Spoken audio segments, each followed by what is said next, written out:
Salut tout le monde, j'espère que vous allez bien. Donc aujourd'hui, on se retrouve pour un nouveau market update sur les cryptos. Donc on va aller voir le Bitcoin, après ça Ethereum, Doge et Solana.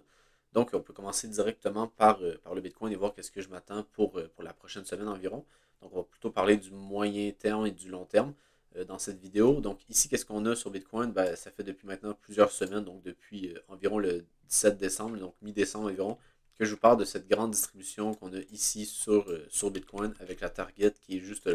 Donc pour moi, il y a rien qui a changé ici et la target est toujours au 90 473 dollars.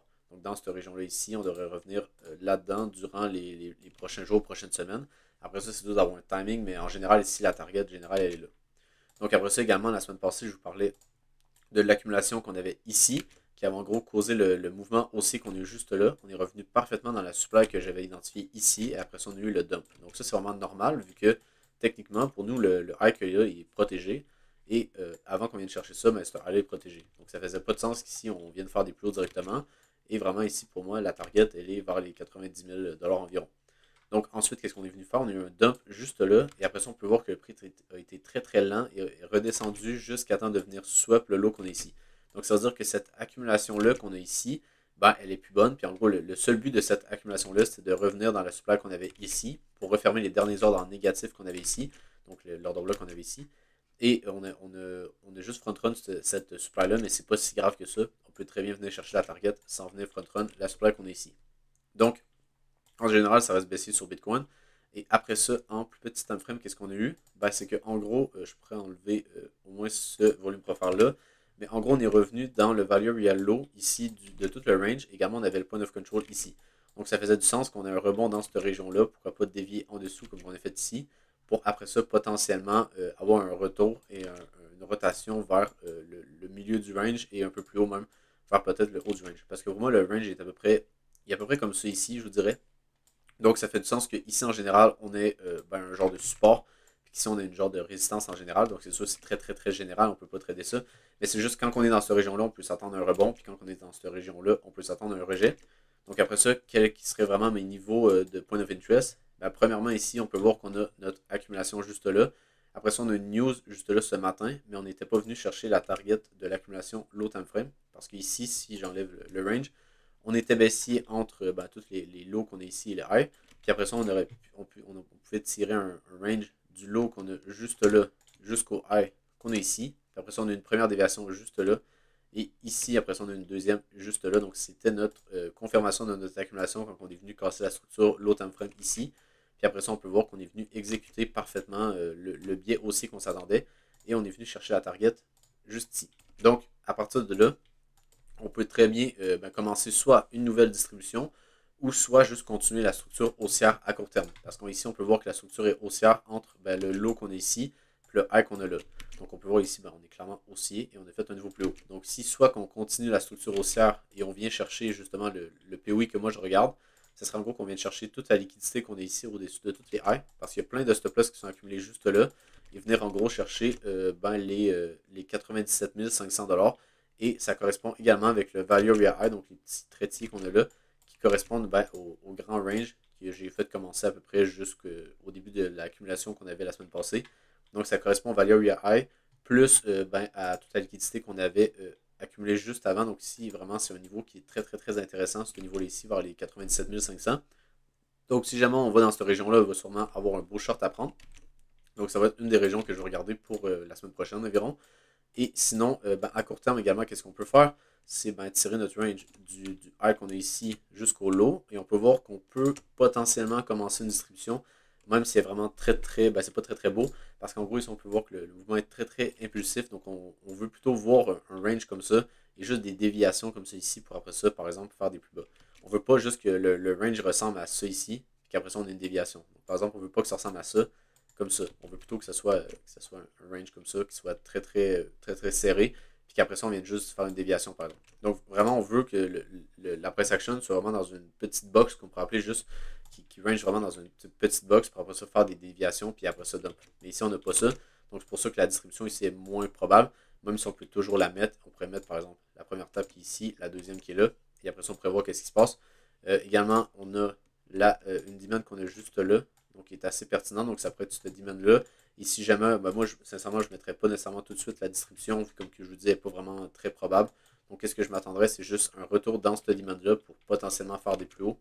Et après ça, ben, on pourrait revenir là-dedans, vu qu'on est maintenant aussi sur Bitcoin en 15 minutes environ.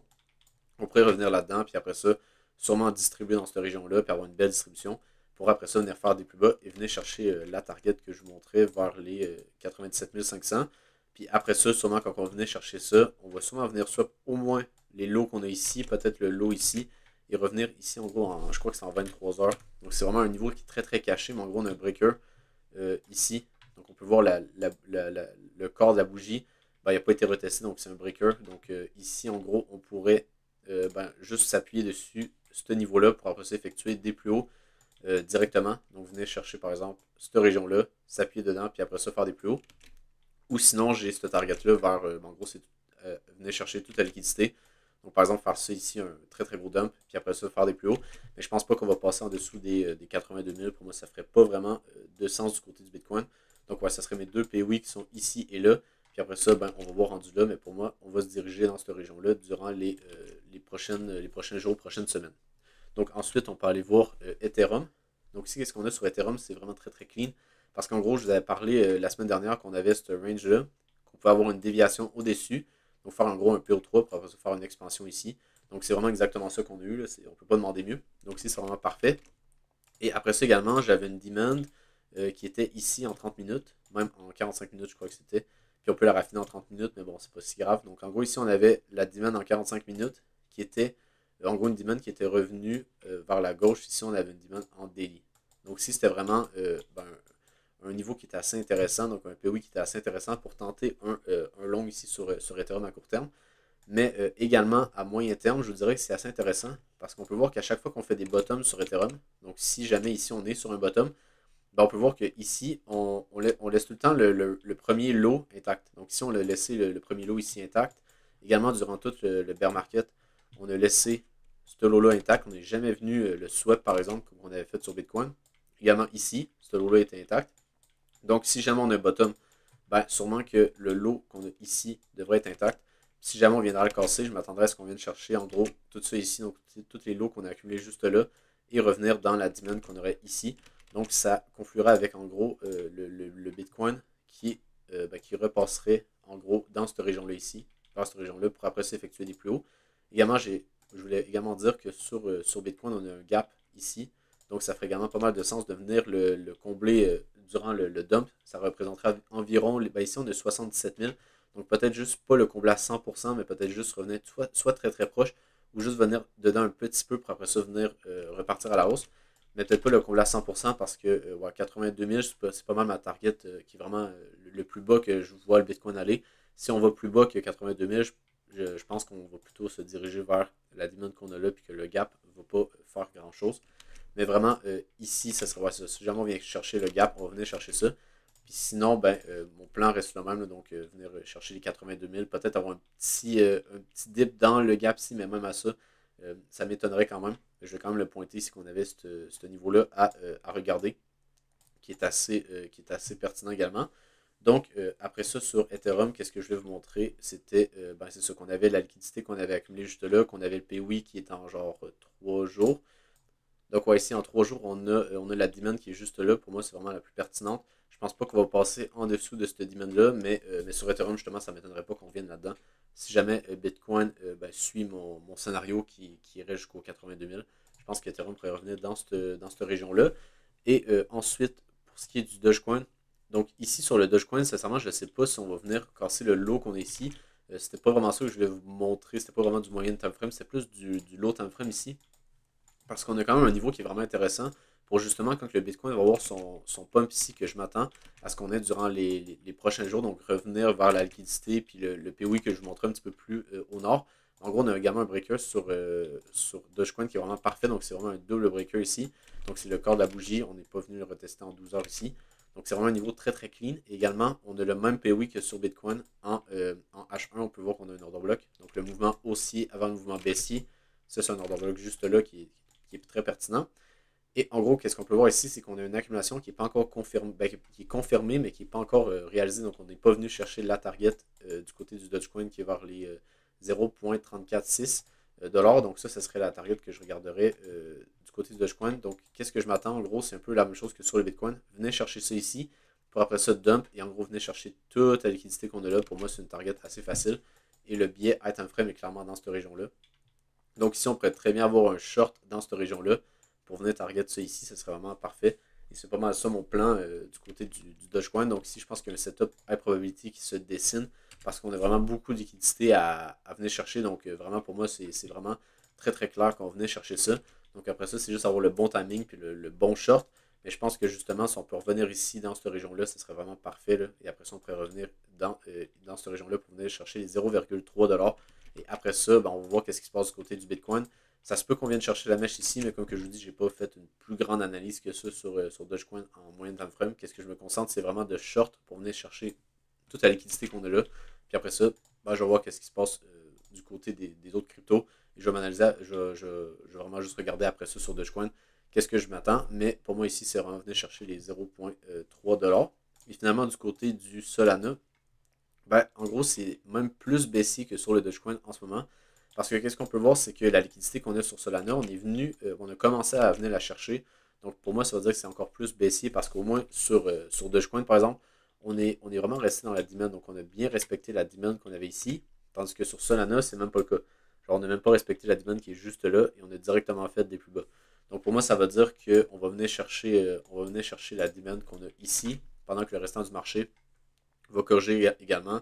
Par exemple, quand le Bitcoin va venir chercher la target de sa distribution, on pourrait avoir un Solana dans cette région-là. Et ici, en gros, on pourrait avoir un scénario assez bullish qui serait que, en gros, premièrement, on est venu swap l'ATH de 2000, de 2021. Donc ici, on avait un ATH juste là et on est venu la swap parfaitement.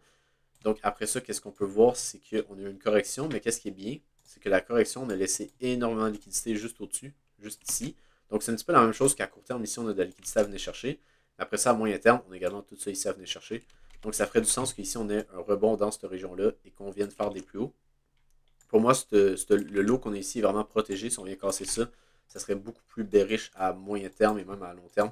Je pense que si jamais on vient casser le lot qu'on a ici, ben, ça voudrait dire qu'on va venir chercher tout ça ici sur Solana et venir chercher la demande en 3 jours qu'on a ici. Donc ça serait assez bearish si jamais on viendrait casser le lot qu'on a là. Mais pour l'instant, c'est vraiment pas le cas. Et je pense bien que le lot qu'on a là va tenir et la demande qu'on a là va tenir. Donc en gros, ici, on pourrait avoir un range entre le high et le low qu'on a ici. Donc plutôt le low et le high qu'on a là. Parce qu'en gros, on est revenu sur les 0,5 du range. Donc si je remets ici les 0,5, on est revenu dessus. Donc ça veut dire qu'on a confirmé le range. Et on est maintenant dans un range sur Solana en item frame en daily. Donc ici, qu'est-ce qu'on pourrait faire, c'est créer une grande accumulation. Par exemple comme ça ici. Et après ça, faire des plus hauts et venir chercher toute la liquidité. Et ça serait assez clean, là. Ça permettrait par exemple au Bitcoin de dump, de venir chercher la target de sa distribution. Puis après ça, sur Solana, justement, de venir chercher par exemple la demand en daily qu'on a là. Donc potentiellement faire quelque chose comme ça, par exemple, comme ça ici, et après ça, on pourrait faire des plus hauts et venir chercher un nouvel ATH sur Solana, qui ferait quand même pas mal de sens vu qu'on a laissé pas mal de liquidité au nord. Donc, ça va être tout pour cette vidéo. Si jamais vous avez aimé la vidéo, n'hésitez pas à vous abonner sur Twitter. Puis sinon, ben, je vous souhaite une bonne journée puis une bonne fin de semaine. On se retrouve pour une prochaine vidéo. Bye!